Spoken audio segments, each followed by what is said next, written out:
Well, ground and pound is a true art form, and whether you're talking about Khabib Nurmagomedov, Jack Hermanson, or this guy, they've all taken it to the next level over the last several years. Yes, it's unbelievable to watch him take control and find opportunities to land ground strikes.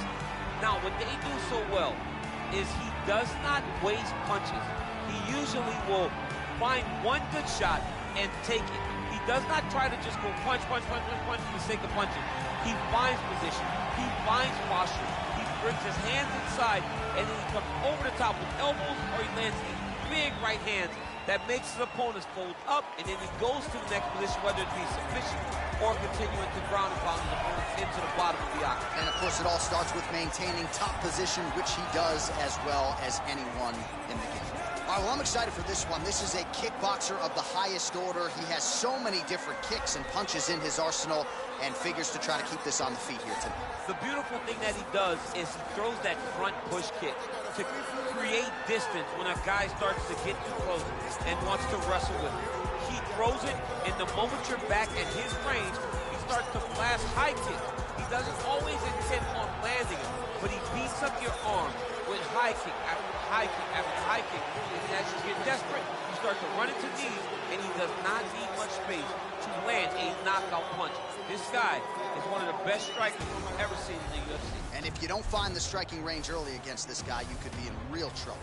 Our tale of the tape for this highly anticipated welterweight fight. More than 5 years apart, with some differences in height and a similar reach. To get us started with the official introductions, here is Bruce Buffer. Ladies and gentlemen, this fight is 3 rounds in the UFC welterweight division.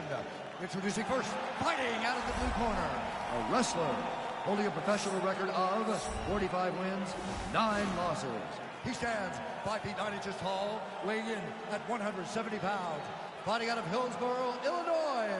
Ladies and gentlemen, he is a member of the UFC Hall of Fame and former UFC welterweight champion, Hughes. And now introducing his opponent, fighting out of the red corner, a kickboxer holding a professional record of 21 wins, 3 losses, and 1 no contest. He stands 6 feet tall, weighing in at 170 pounds. Leon Rocky Edwards.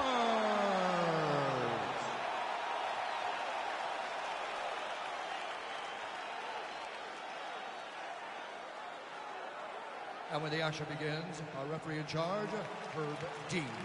So Herb Dean, third man in there for this one. Ready.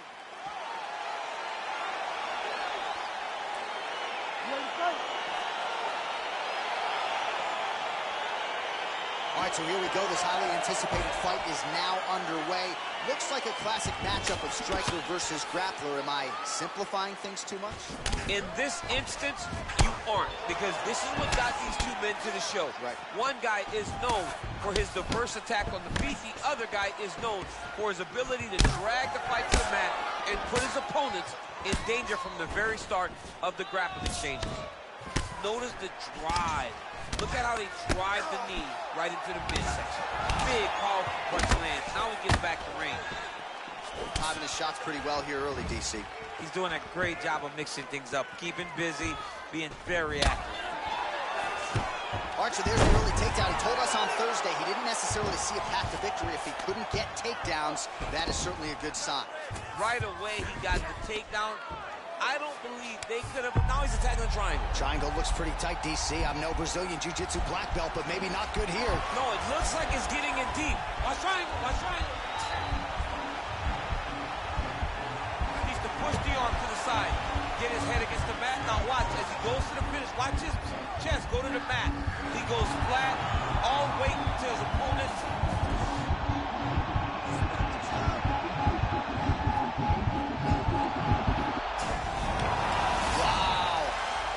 Side control now, and certainly I would think more offensive options for the bottom fighter than in the half guard.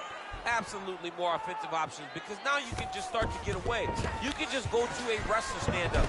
Get to your knees, post your hands, don't allow him to get his hooks in, right? Really be aware of the hooks. But get to your hands, stand up, fight the hands, break away and escape. but it's so much more free-flowing than a half guard in the side control. Because all you need to do is just get the opponent's body up because his legs are just free to move. His legs are not controlling anything. His legs are just free, so you have more freedom to use yours. All right, north-south position here. We'll see if the crowd can be mature about this, DC. All right, he's sort of hanging out here unguarded, DC. Not sure if he's trying to bait him in or what, but not great body language here. Back him out now. All right, so inside the open guard of his opponent. You got to be careful playing around for too long here on the ground with this guy. Keeping busy here off of his back. Nice offense from the bottom.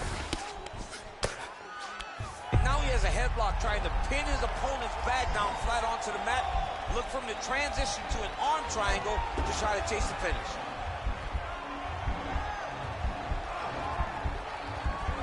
There he is. He's moving to the finishing position. Now watch, he go parallel right next to his opponent. When it's time to finish, he has to go flat. Oh, he might have got it with a choke.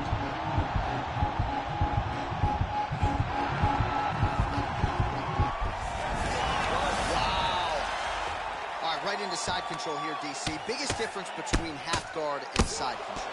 Well, side control to me feels like a little bit less control because now my legs aren't really doing anything anymore. Now I'm controlling you with my upper body.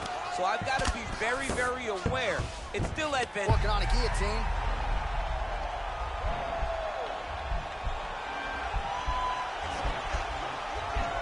Oh, stuck in a guillotine.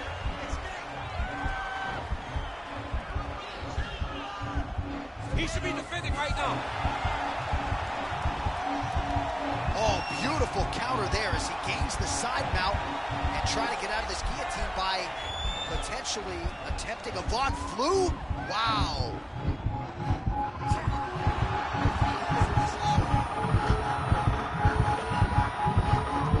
And there it is.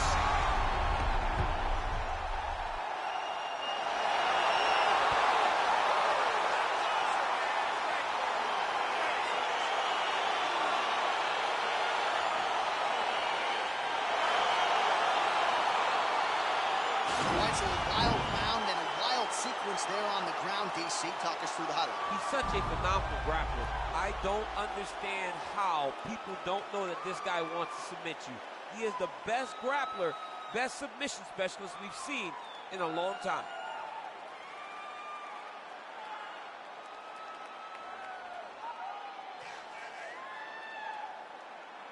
So there he is, your winner by submission. That could hold up as one of the better subs of the year. Near perfect execution tonight. Ladies and gentlemen, referee Herb Dean is going to stop to this contest at 3 minutes, 52 seconds in the very first round. For the winner by submission, Matt Hughes.